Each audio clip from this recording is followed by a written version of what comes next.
the 20, 10, 5, Torrey Horton back to the end zone. 28-yard play. Guess who? Body up the middle, making another move to the outside. 15, 10, end zone again. Keeps it. Nice move by Brown. He's got space. He's got 6. 35-yard touchdown for Byron Brown. A record-setting night for the South Florida quarterback. Down so far, a little bit of a high snap. Genty right up the middle. Genty has room. Ashton Genty, give him 6. Second and long. Lagar tries to pin it in. Runnels, it does. Runnels stays up. The Suns offense 4-3 wins. Incredible effort for Royals. The G5 Hive. All G5, all the time. Welcome to the G5 Hive Live. We are excited to bring you the G5 college football coverage you love each and every week. I am Luke, and I'm joined by my co-host, Justice. How's it going? Good, man. How are you doing? Being a parent is tough. Bedtime, even tougher. It's like every night. It's like, hey, it's time for bed, guys. And they're like, oh, tonight? We're doing bedtime? We're doing bedtime tonight? We're not talking about practice. We're talking about bedtime. It's like, yeah. Sorry, guys. It's been a struggle. So that's why I'm a little bit late to the show tonight. Hey, if you're watching us on YouTube, please hit that like and subscribe button. If you're watching us on X, please give us a follow, a like, and a retweet. And if you're listening to us in podcast form, please rate and review. And don't forget, G5 Hive merchandise store is now live. Link is in the YouTube video comments, as well as pinned on our X page. There you go, right there. I just, matter of fact, I just put it on the bottom of the video. So it's, if you want some merch, you can go to that link below.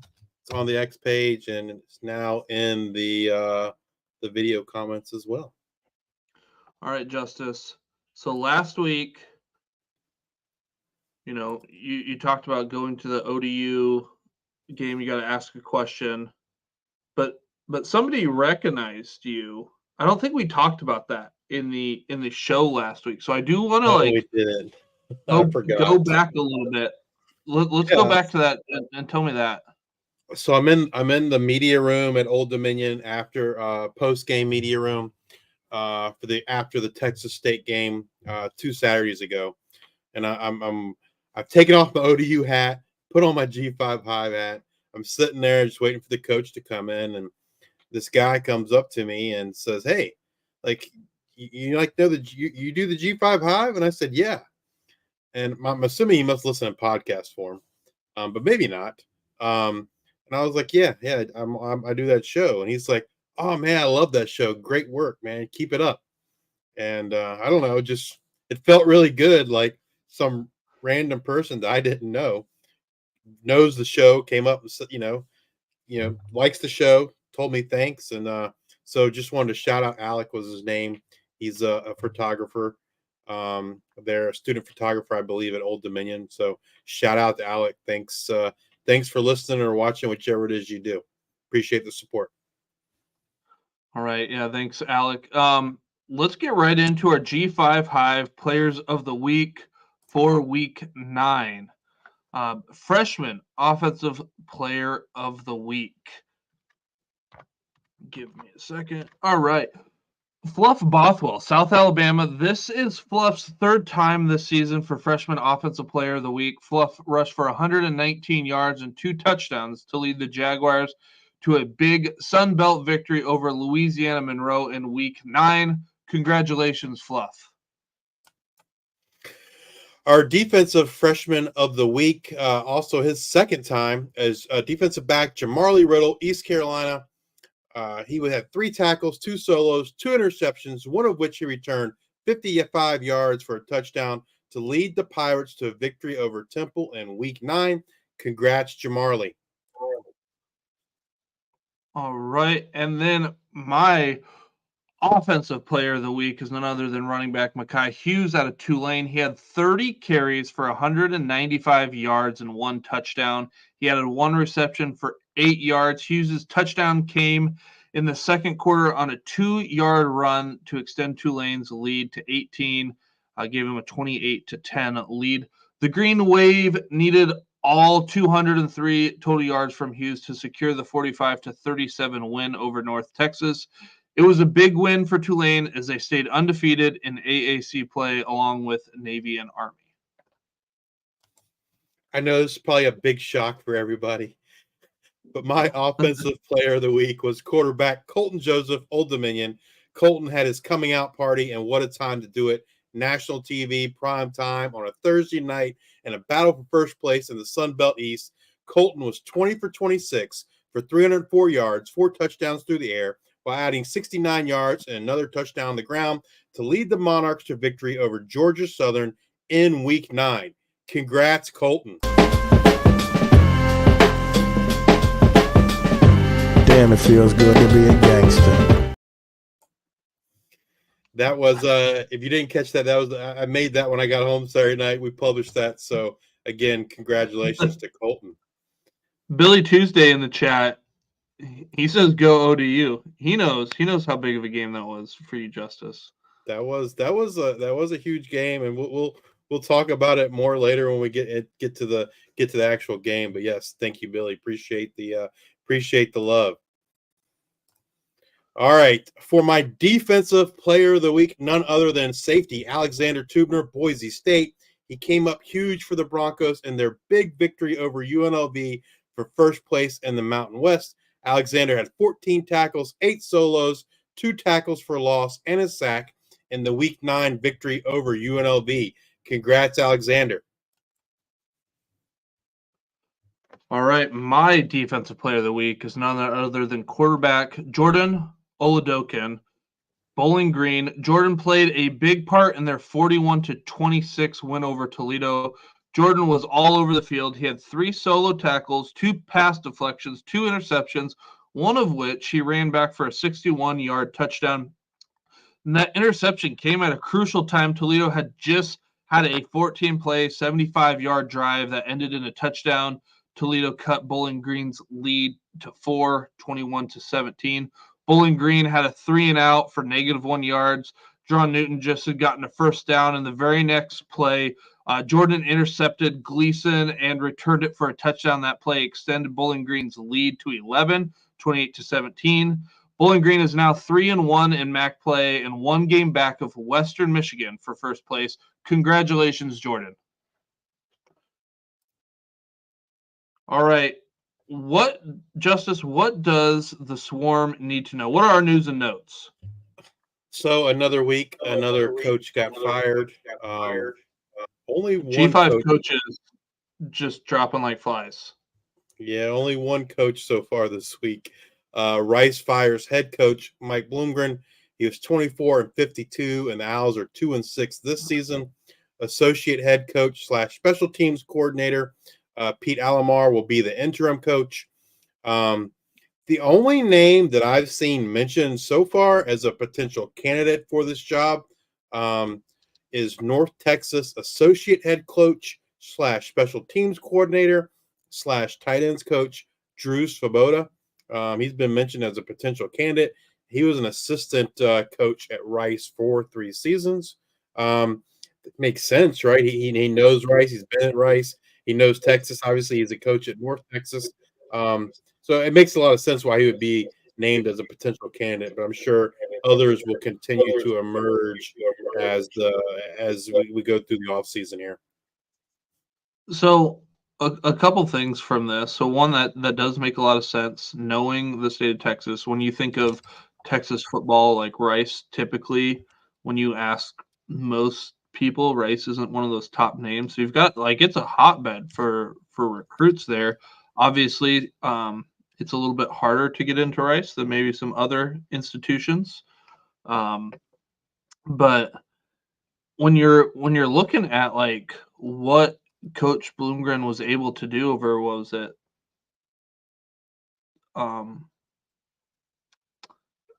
What is it? He was 7 seasons or so? Yes. Yep. And I don't know, they went bowling, right? They made like 6 wins. Like, I don't know, if you're expecting more than like 6 wins in a bowl, like, I guess what are they trying to Well, get up? I mean, I like think the the last problem couple is years, there was high expectations this year. There was really high. I I mean, mean, we had high expectations for Rice this year. you- I'm sure the fan base did too, and they're not even close to meeting those expectations. so um, But but yeah, yeah, um, I don't know. It makes sense because, like you said, you need to know somebody who can um navigate the recruiting around Rice and Texas football. So that makes sense if that's the way that they go. But then again, this is one of those other things, like I mentioned, you typically see that interim head coach being a special teams coordinator. So like this is one of those times where oftentimes, yeah, actually, because I guess they feel like the least critical, right? Like let the other guys yeah. keep doing what they were doing. All right. And Um, sorry if anybody's hearing any feedback. So I don't know if that was just justice or whatnot. So hopefully got that taken care of. and other news, and it hasn't been talked about a lot, but it looked like the Pac-12 and Texas State reportedly have mutual interest in each other. Um, kind of interesting. I can see why the Pac-12 would want to add Texas State. I'm Texas State. I'm not. I mean, I guess I see the interest, right? They figure their inclination is, hey, it's going to be a better conference than the Sun Belt. Travel wise, maybe it's a moot point for them. They go the East Coast versus the West Coast. I think the interesting thing for me would be what the Sun Belt would decide to do if Texas State left. Would they just add one to replace Texas State? Would they add potentially 3? Sun Belt has conferences or divisions. The only conference that still has divisions. They're from all indications they plan to keep that, and so they could add one, or they'd have to add 3 to make the divisions even. Um, I guess they could add like a Western Kentucky or a Middle Tennessee or Louisiana Tech from Conference USA. Um, I'm assuming they would love to stay in Texas, maybe, perhaps. Maybe they would go after. I don't know. They go after UTEP though, man. That's so on the far end of Texas, far side of Texas. Yeah, probably. But I mean, they might want to make a move now that New Mexico is gone. But yeah, I'm not sure what state or the Sun Belt would have planned if Texas State decides to jump ship.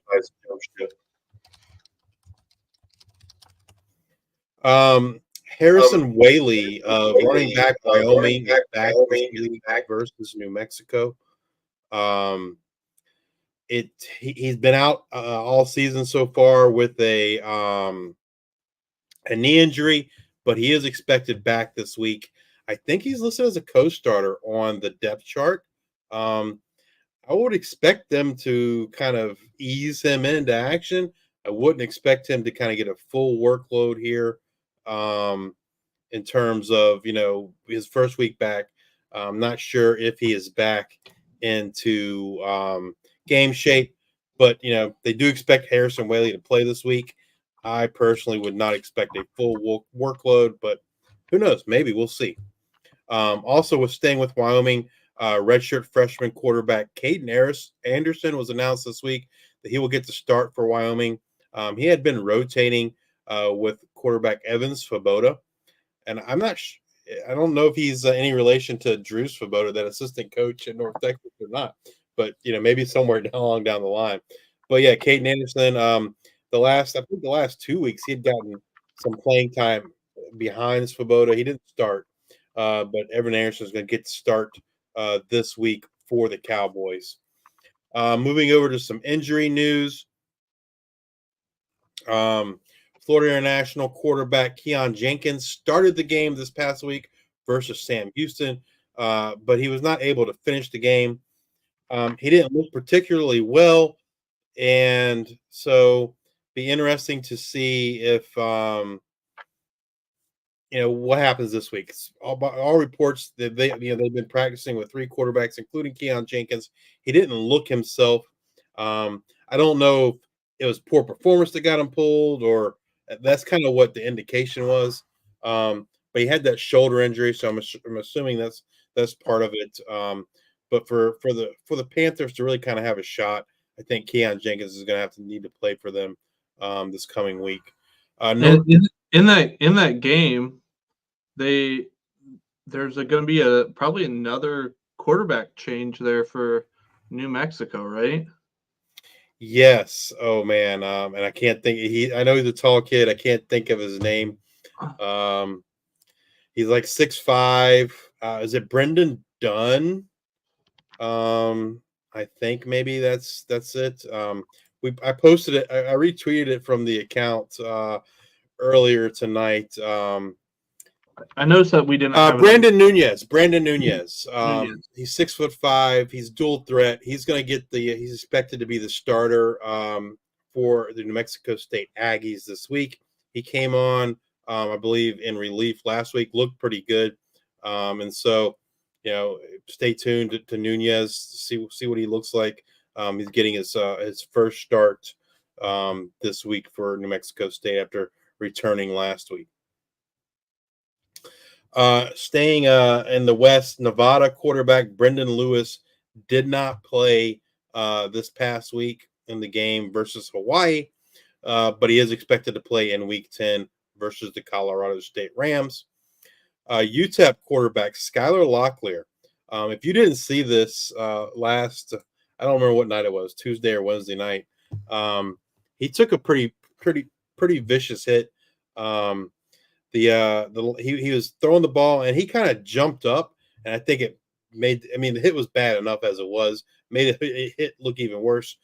He kind of took it like right underneath the chin, slammed down the ground, slammed his head. He is in concussion protocol. They said tonight that he has not been cleared yet, that therefore he will be a game time decision for UTEP's game on Saturday versus Middle Tennessee.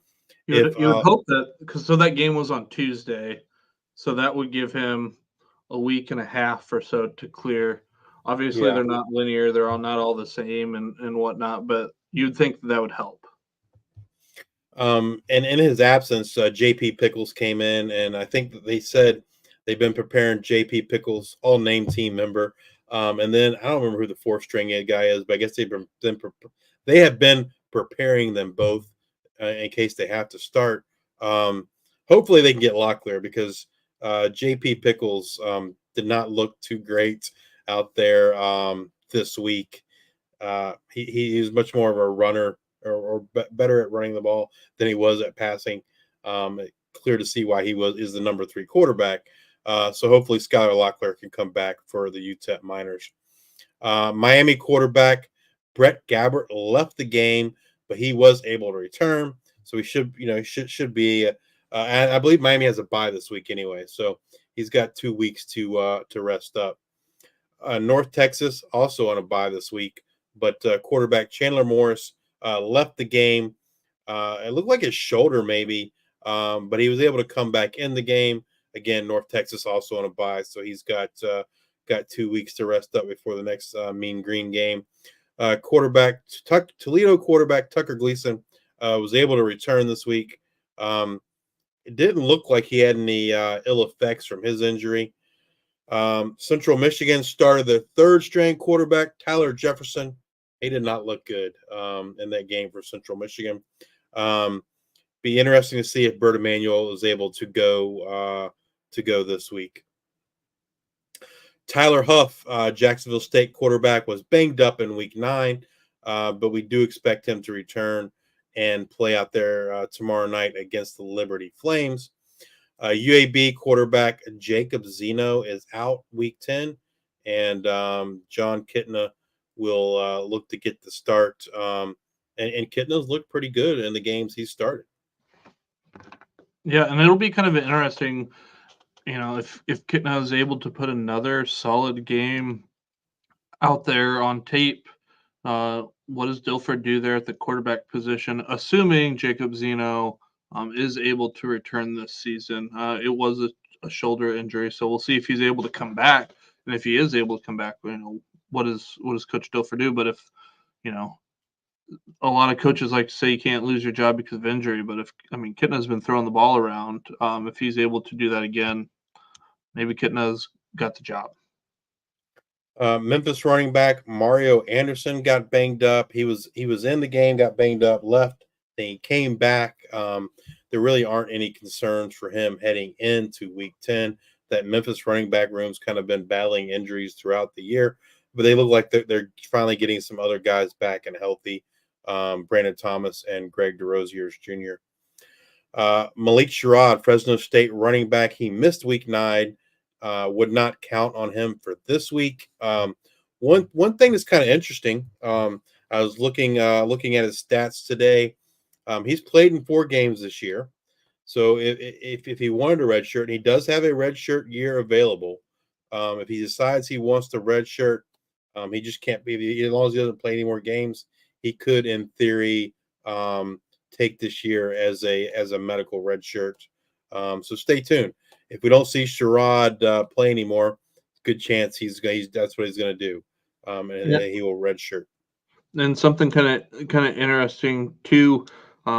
Fresno State just hasn't had very many explosive rushing plays this year in general, and they've been and Sherrod hasn't played very much. I don't think that's a coincidence. Yeah, so it'll be interesting to see how they play that here for the rest of the season. I kind of feel like that's kind of how it played out last year too, right? Remember Sherrod was hurt to start the year. Elijah Gilliam got a lot of run, and he did okay stat wise, but he's not explosive as Sherrod, and we saw that I think with Gilliam last year, and we're just kind of seeing the same thing again this year. But they are rotating some other backs in. Bryson Donaldson, one of those backs that's kind of rotating in a little bit with Elijah Gilliam. Saturday morning, some pretty big news out of Utah State. It was reported that wide receiver Jalen Royals is sitting out the rest of the season. He has an injury, and they thought maybe he wouldn't be able to return. There is some optimism on whether he will return or not. So yeah, there's just like all this like what's news, what's not news. It was just like all kind of weird. Like if we go through the timeline, it's like they have I'm in Central Time Zone, so they had like a 6 o'clock game, so 7 o'clock for you. But then there's news that drops from some account that is or is not tied with Utah State. It was kind of like it was a reporter. As a reporter, Yep. and saying like, "Hey, he's going to miss the for the season," year. Yep. And then Pete Thamel comes out, I don't know, an hour or so after that, says, "Yep, confirms that he's gonna miss the season." But like, I'm not saying he's not gonna miss the season, but also like, I think those reports are out there prematurely. Like, I don't know. He's got some chances to break some records, and I think that he's, if he's able to come back, I think he's going to come back this year. I would agree. I mean, because if he wasn't a true Utah State guy, he had plenty of chances to leave over the summer, right? He could have left before when the portal was open. He could have left when they fired Coach Anderson. So yeah, I kind of agree with you. I think like if the injury allows him to come back and play for a couple games, I wouldn't be surprised to see him out there and playing for a couple games for the Aggies. But then I've seen like a couple things just on message boards and whatnot, like, oh, he's going to sit out for the rest of the season. Like he's not hurt. He's just getting ready for the draft. And I don't think that's the case. No, that's not true. He definitely has an injury. Sticking with Utah State, someone that is out for the year, Brock Lane, tight end. He will miss the remainder of the season with a torn ACL.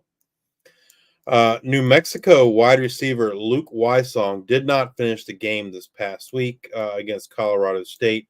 He was seen in the sidelines on a boot. So I would say he looks fairly doubtful for the week. This week versus Wyoming. Did you see that play at all? So like, I don't remember that exact play. so he was like running on the left side, and ball gets thrown out. It's out of bounds. I think there were cheerleaders or somebody out there. There was like a cluster of people, and like he goes down. He kind of got pushed a little bit too. Some people are calling it a dirty play. I don't know. I didn't see it that way, but he got pushed down and just like I don't know if he stepped on the ball weird or like what exactly. I couldn't see it perfectly, but like he came up and he was hobbling. And he was not putting much weight on that leg. So yeah, I mean, I'm sure there's a chance he could play. Maybe they've got the Clemson like witch doctors that like at different places, but like just watching that play, like I don't know. I feel like it's going to be hard for him to play this week. They've got Wyoming, so um, we'll see what they're able to do. Hawaii wide receiver who missed the previous week. He was back this week. Didn't look like any ill effects from whatever was ailing him. Temple wide receiver Dante Wright did not play this past week. He has a bye this coming week, so he has 2 weeks to kind of see if he can't to get right for the Owls. Florida Atlantic wide receiver, we talked about this last week. They were on a bye last week, but he was a surprise out the week before. But it does look like he is on track to be back this week for the Owls. UTSA wide receiver Devin McEwen did not play. Still not his return is we're not sure yet. I mean, I guess there's a chance he could play this week. Maybe there'll be some more information later on in the week to see if he's able to come back. I don't know. Middle. Just based on the lack of news that we've had out there, reading between the lines, like I think it's going to be an uphill battle for McEwen. But again, we'll see. They've been throwing around. They've been doing. I mean, they had a tough loss this last week, but they've been doing pretty well without him. So obviously, it would help him if he's able to come back. But I don't know. I'll believe it when I see it. Middle Tennessee tight end Holden Willis. He's fairly questionable for this week. They do play on Saturday. So, again, he's got a couple extra days to get ready versus UTEP. They hope to have him ready for Saturday, but he's got to get some clearance first before he can play in that game. I want to go back to this Utah State drama in Jalen Rose and just like the time frame that like when you look at things and I think of like how things are in the NFL when they bring back guys from injuries and they try to use the bye week here and there. Utah State's got a bye this week.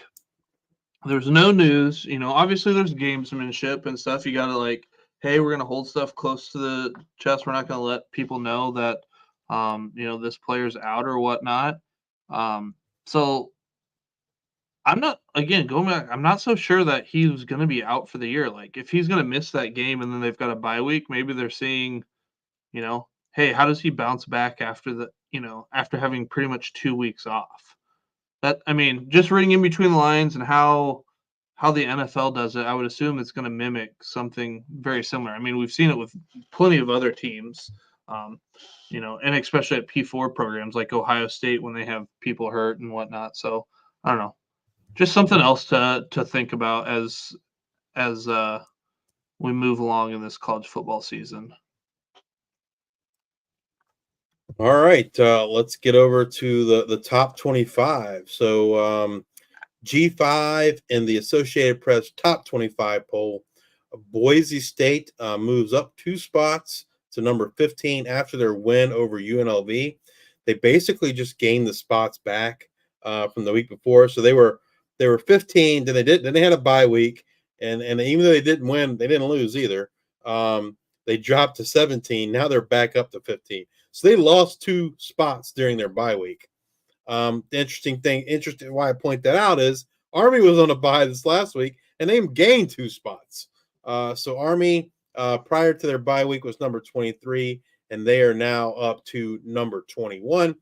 Navy, who was in the top 25, I believe they were number 24, I believe. Anyway, they dropped after their loss to Notre Dame this past week. Others receiving votes this week, Memphis comes in at number 27 with 34 votes. Tulane would be 28 with 28 votes. Navy still got some votes. They came in at number 29 with 23 votes. UNLV, number 31 with 4 votes. And Louisiana comes in at number 33 with 3 votes. All right, Justice. Do the games matter? Does the regular season even matter? Because when I look at this, I can't tell you that they do. Like, Looking at the AP poll, yeah, I mean, let's just look at the G5. We've got Memphis, 34 votes. I love Memphis. I'm a fan of Memphis. But didn't they lose to Navy? they did. And Navy just got into the top 25, and then they lost to now number 8 Notre Dame. So you lose to number 8 Notre Dame, and you drop out of the top 25 and behind the team that you beat. Yeah, I mean the the rules. how The you're rules playing right don't. now. The rules don't apply to the G5. Like I- when a P4 loses to another ranked P4, like they get dinged a little bit, sure, but It doesn't matter. And I'll even take it to the P4 because I'm here in Iowa. Iowa State's undefeated. I'm a Hawkeye fan, but you're outside the top 10 and you're undefeated. I don't get it. I just don't get it. So it's the G5 media bias, unfortunately, and I don't know what's gonna make that change. The thing I'm interested to see, and BYU is gonna have to lose for it to happen. But if I think if Boise State and Army can stay undefeated, that means Army's gonna have to beat Notre Dame. If they can stay undefeated and BYU loses the game, then I think both of those teams should be, and they will be, I think, ranked higher than whoever the number 1 Big 12 team is. And at the end of the day, if that happens, that means those 2 teams get a bye. That's what that means. And so, I think people will lose their mind if that happens. I think like the national media and some, the general college football fans, they're going to lose their minds if that happens.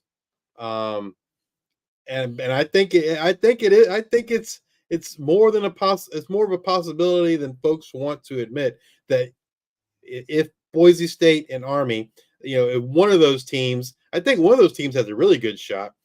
2 of them is probably a long shot to be ranked higher than the Big 12. But I do think it's a possibility, and I hope it happens, man. I want to see people kind of lose their mind over that. That'd be pretty awesome.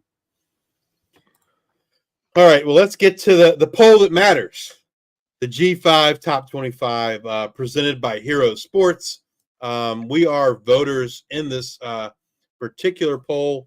And I think there's 15, maybe 20 of us. A lot of beat reporters are that follow the G5. Their G5 beat reporters are voters in this poll. See it on the screen. These are the poll after as we head into week 10. Boise State number 1, Army 2, Tulane 3, UNLV 4, Memphis 5, Navy 6, Louisiana 7, Western Kentucky 8, JMU 9, Sam Houston 10, Fresno State 11, Liberty 12, North Texas 13, Louisiana Monroe 14, Texas State 15, Bowling Green 16, Georgia Southern 17, Colorado State 18, Toledo 19, San Jose State 20. And then at 21, we have a tie making their debut, Old Dominion and Marshall. Number 23, Miami. Number 24, Western Michigan. And tying at 25, Jacksonville State and the Yukon Huskies. We submitted our votes, I guess it was last night. Kind of the things that kind of stood out to me. Not a whole lot of difference between our votes and what you see here on the consensus, but just a couple of minor differences. We do not have JMU in our top 10. They are 12th. We have Liberty 14th versus the consensus 12th. We're a little bit higher on Miami. We have Miami at 16. The consensus has them at 23. I lost my spot. We got Western Michigan at 19, while the consensus has them at 24. I mean, they're leading right now the MAC. They're leading the MAC. Yeah, I think And, we had them ranked last week, and I don't think they were ranked by the consensus last week too. And then we got San Jose State. Ever since this whole quarterback debacle has just been going downhill the last few weeks, we do not have them ranked in the consensus. They're number 20. We also had South Alabama ranked at 22, and I don't They see were them. they were in the others receiving votes. I didn't look to see where they were in the others receiving votes. But they had a big win this week over UL Monroe. So you just know we just seem to be a week ahead, Justice. So we'll That's see. all right. That's all right. I'm sure we'll see South Alabama in there next week, and maybe San Jose State out next week. We'll see. San Jose But we State's on a got- bye, so maybe I don't know. Maybe they'll lose spots on the bye. We've got undefeated teams through 9 weeks. We had Liberty Flames, but they lose to Kennesaw State Wednesday. Very, very interesting game. Navy loses to Notre Dame, like we talked about, and there remains only one undefeated team in the G5, and that's the Army Black Knights. They have Air Force this week, a team that I like their odds to stay undefeated. I like their odds as well, but it'll be one of those teams that at least can prepare for that triple option a little bit better than most teams. So maybe this won't be as much of a blowout as one would think, but I don't know. They've been a they've been a wagon lately. They're just crushing it. Winless teams through 9 weeks. We had the Kennesaw State Owls, but they get their first win by beating previously undefeated Liberty Wednesday, leaving Kent State Golden Flashes, who are on their bye, as the only winless team in the G5, currently sitting at a 17-game losing streak. So we'll have to wait another week. We'll have to wait till week 11 to see if Kent State can get a win, but hasn't been fun to be a Kent State Golden Flashes fan lately. Our G5 bowl count currently sitting at 9 teams. The G5 teams that are eligible for the bowls: Army Black Knights, Navy Midshipmen, Memphis Tigers, Tulane Green Wave, UNLV Rebels, Louisiana Raging Cajuns, Sam Houston Bearcats, Boise State Broncos, and James Madison Dukes. I'm not going to I liked the coaching staff with James Madison coming in, but honestly, this probably them being bowl eligible by week 9 was something I did not expect. And I think when the average fans look at it oh, they've been good, I just don't think they're going to they're able to comprehend all of the changes. This is an amazing season. This will be one of the coach of the year candidates, from the G5 standpoint. Obviously, Louisiana Monroe is probably, and Louisiana Raging Cajuns are up there. Probably Sam Monroe. Houston too with Casey Keeler. No, you would think so. I mean, some of us called it. Some of us knew. Some of us were on those Bearcats. But I guess, yeah, you were right. So, yeah. All right. Well, that's going to bring us to the end of the show. Come back and join us next week as we discuss what happened in Week 10, as well as look forward to Week 11 of the 2024 season. And as always, we bring you up to date on all the latest news and happenings in the world of G5 college football. If you're watching us on YouTube, please hit that like and subscribe button. And if you're watching us on X, please give us a retweet, a like, and a follow. And if you're listening to us on Apple Podcasts or Spotify, please subscribe and give those 5-star ratings and reviews. Again, Justice has it. If you're watching us on YouTube, the G5 Hive merch store, you can find all of our stuff there. if you want to support us, go buy some merch, support G5 Hive. Thank you all for your support. Until the next time, we are the G5 Hive.